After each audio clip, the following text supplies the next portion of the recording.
You're listening to a podcast from the BBC World Service. This is HARDtalk with me, Stephen Sacker. Thanks for downloading this edition of the programme. I do hope you enjoy it. Welcome to HARDtalk. I'm Stephen Sacker. Thanks to his longevity, my guest today, George Johnny Johnson, represents a special link with one of the most remarkable and hotly debated military operations of the Second World War. The Dambusters raid.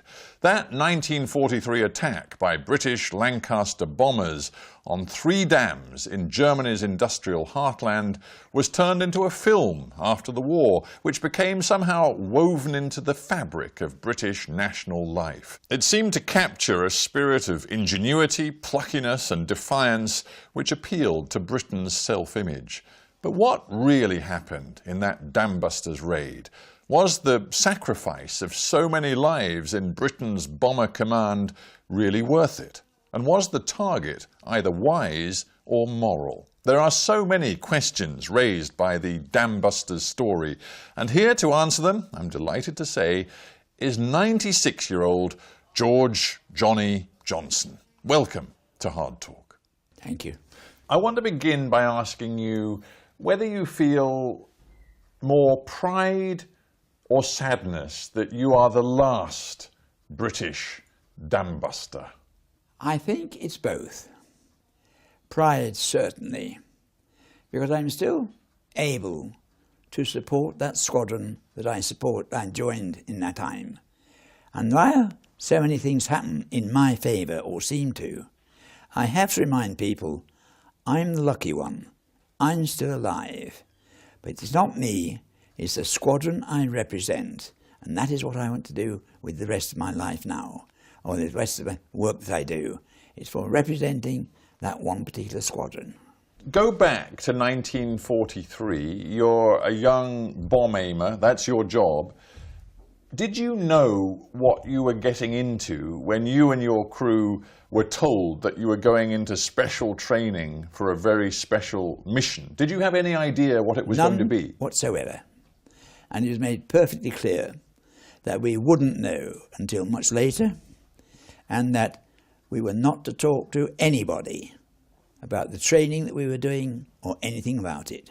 It was top secret, and in the end, the inventor of this extraordinary bouncing bomb, the device that was supposed to breach these dams in Germany, Barnes Wallis, he met you all. He met the crews before you went on the mission. So I suppose it was then that you understood what was going on. We had some conjecture after that meeting, and the immediate one was to be attacks on the German battleships, notably the Tirpitz, because with that system we were actually dropping the bomb some 400 yards short of the target, and it bounced its way across the water, hit the target and sank, and then exploded. And we thought that would give us time for attacking the Tirpitz, release the bomb and get away before we got into their heavy defences area. And it wasn't until the next day, on the Sunday, when we went into briefing, when we found out how wrong we could be. Yes, it wasn't the warship, it was the dams. Yeah. And I'll be honest with you, when I've read about the extraordinary demands that were being made of the pilots and the crews and the plane itself, because you were having to fly so low and you were having to avoid so many different obstacles, including church spires and electricity lines, to get to the precise point to drop the bombs, it seems to me you and the crew surely must have felt that this was a mission that could well end in your death. Never entered our mind. And I don't think it did any of the crew. And that, I'm sure, stemmed from our confidence in Joe. The pilot? And yes, that's right. And that was the way, I'm sure, the crew worked all the time. And it got to the stage where that flying, the low flying that you talked about, from my point of view, was wonderful. I'm in the most comfortable position in the aircraft. In this case, lying down all the time. The ground is just whizzing past as you're going over. A wonderful, exhilarating experience. Well, that's all very well when you're doing it in training. But on the night itself, in May 1943, your particular mission was to go after the Sorpe Dam. Yeah. And as I understand it, you, as the bomb aimer, insisted that your pilot, Joe, make 10 runs before he got it absolutely right in terms of positioning, so you could release the bomb. To my mind, and I'm sure to Joe's as well, we didn't talk about it. We were gone on a mission, a special mission. Our job was to make sure that we did it right. And when we got to the Sorpe and discovered what that entailed, we'd already been disappointed at briefing by learning that we wouldn't be using the bombing techniques that we'd been practicing for all those 6 weeks. But it was going to be an estimated drop eventually. We were not spilling the bomb at all. It was going to be an inert drop.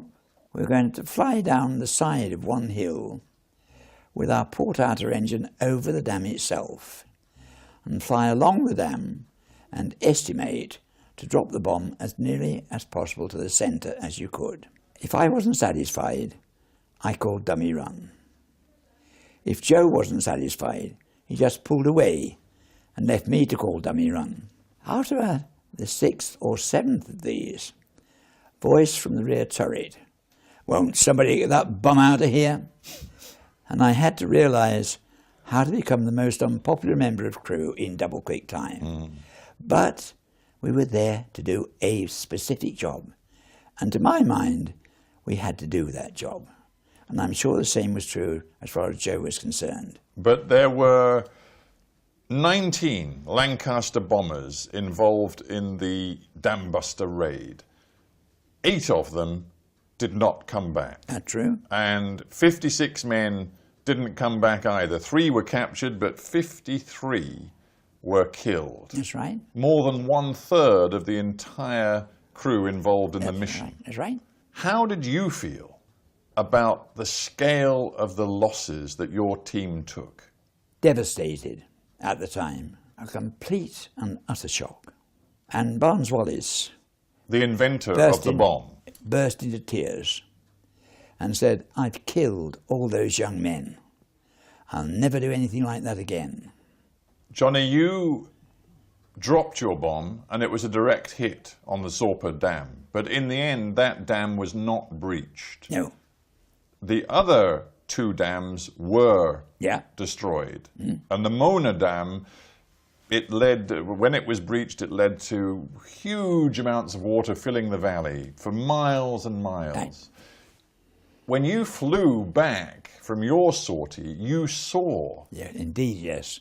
What did it feel like when you saw that this amazing mission with Barnes Wallis's extraordinary bouncing bomb, it had worked, it had destroyed the Mona Dam?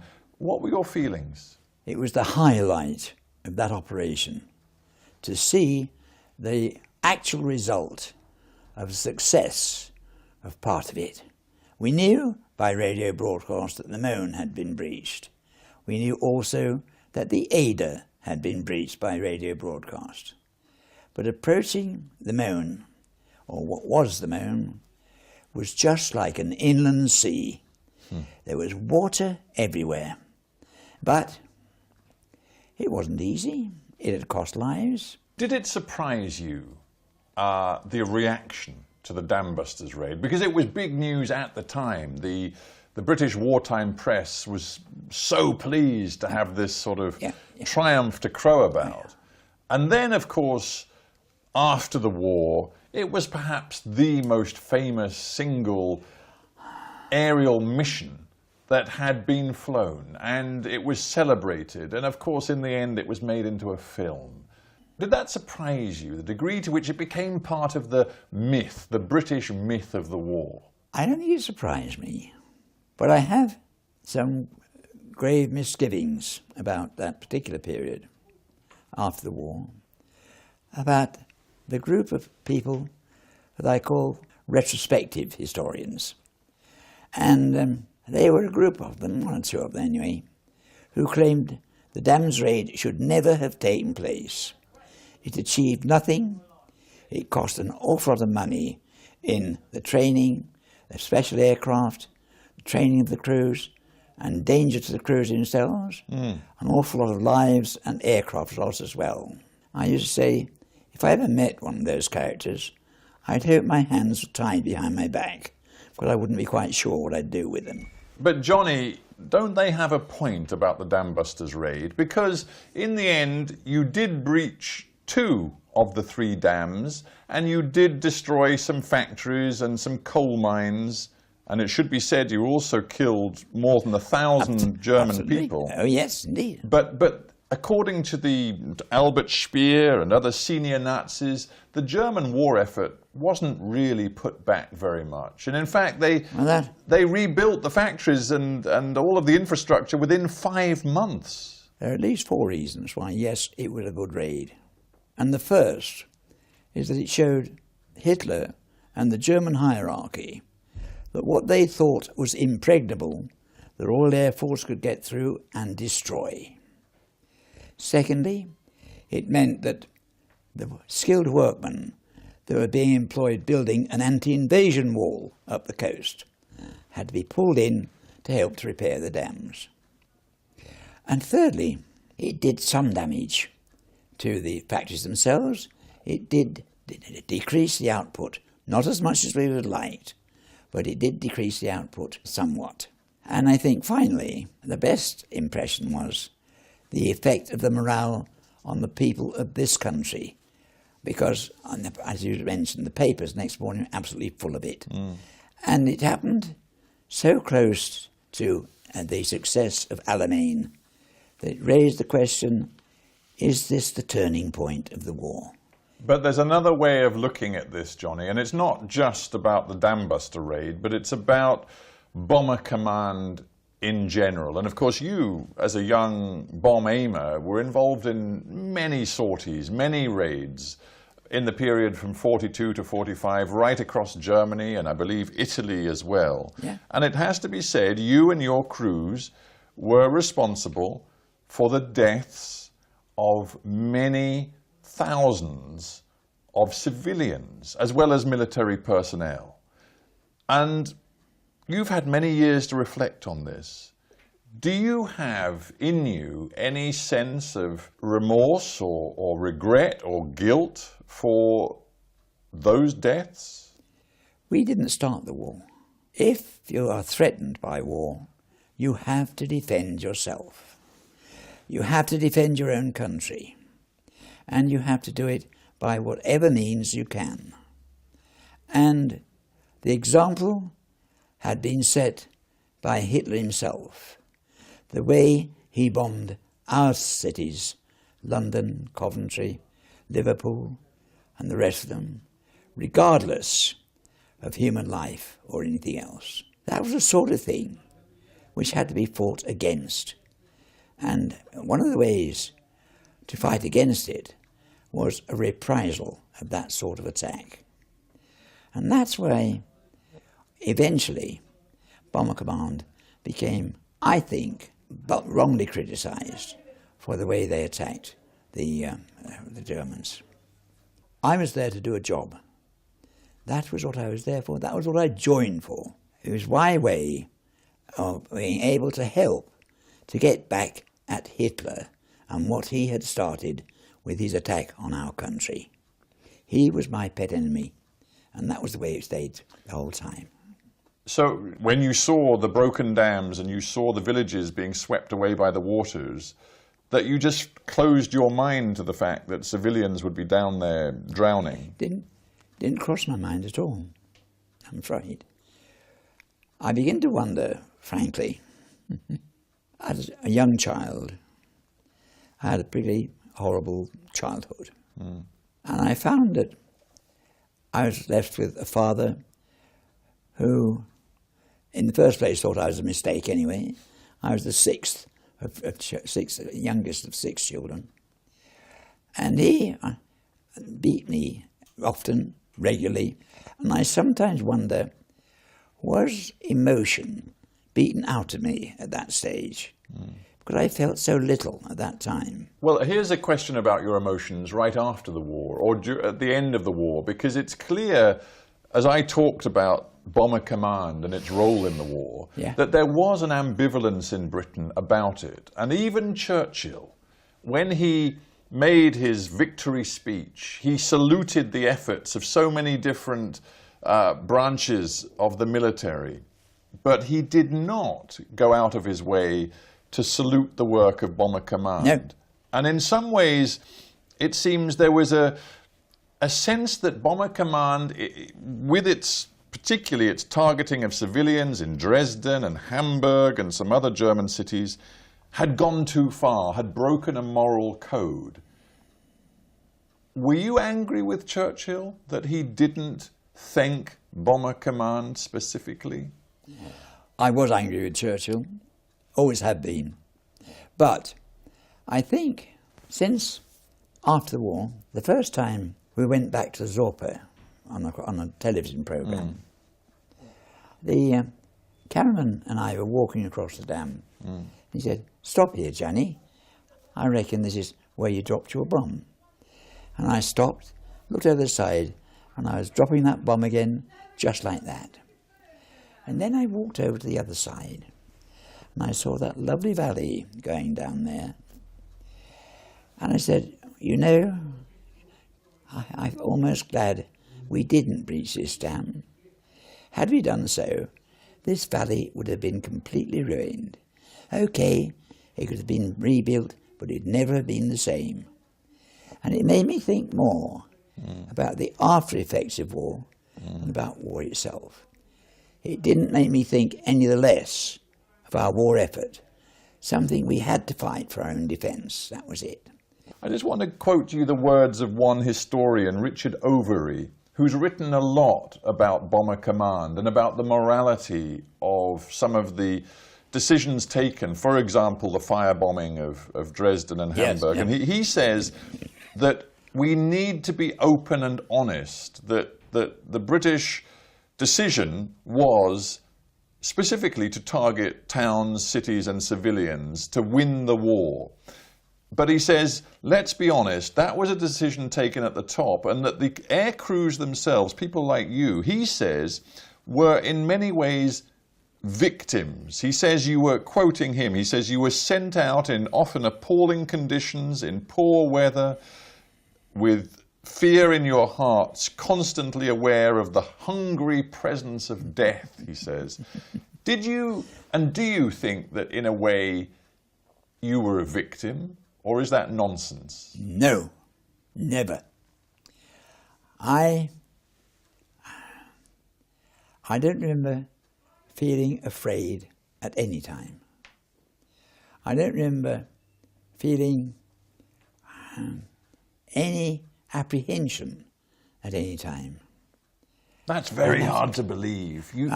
Basically, because I had joined to do a job. And that job was all my concentration. And that was the only thing I thought about.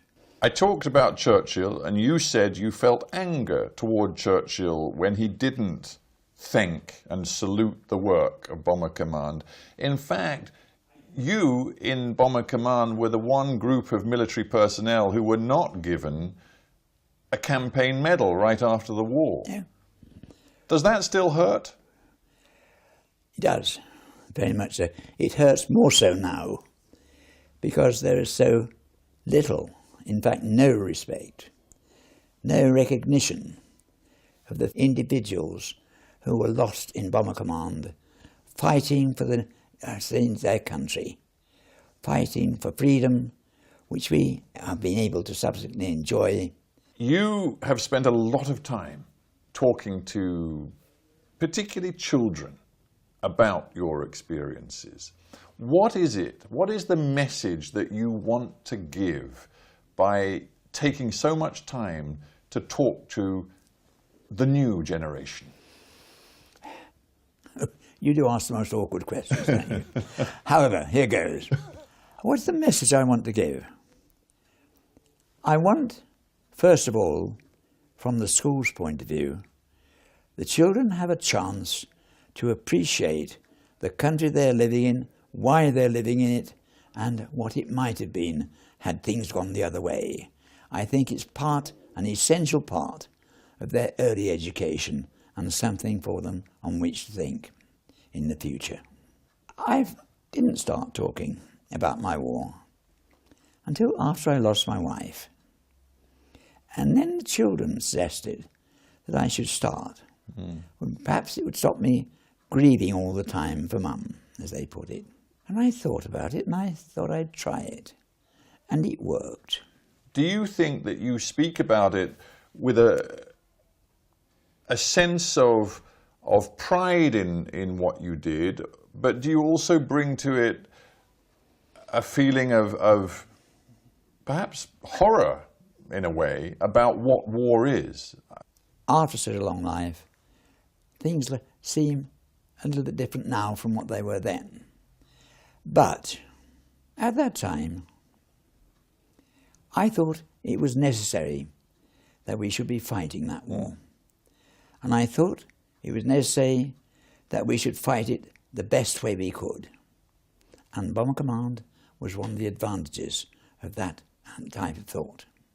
I feel now, I still feel privileged, even honoured, to have taken part in the Dams raid. I think that was the highlight of my operational career, and I shall always remember it as such. You have 3 children, you have grandchildren, and you even have great-grandchildren. Many of them. Many of them. And I dare say you'll soon have another generation following them. Do you hope and do you believe that always the next generation here in the UK will learn about the Dambusters and the Dambuster raid? I mean, it's entered the national folklore, hasn't it? Some years ago, I said to my son, I think it's time we started forgetting about these things. He said, you can't forget that, Dan. That's history. I said, I don't want to be bloody history. But I find now that I'm amazed at the interest that has developed over the last 3 or 4 years, not only in the Dams raid, but in the war itself particularly. And it seems to me that there is still a certain amount of interest. If it's still interesting to people, good. I'm glad. If they don't forget it, that's good too. That's up to them. But I find, as far as I'm concerned, I shall never forget it. And that's really what it boils down to. It's too prominent in my mind. I was too prominent in my life at that time, and has lived with me ever since. Johnny Johnson, we have to end there, but it has been a privilege to talk to you. Thank you very much for being on Hard Talk. Thank you very much for coming. Well, I've enjoyed it. That was an edition of Hard Talk presented by me, Stephen Sacker. For details of our complete range of podcasts and our terms of use, go to bbcworldservice.com/podcasts.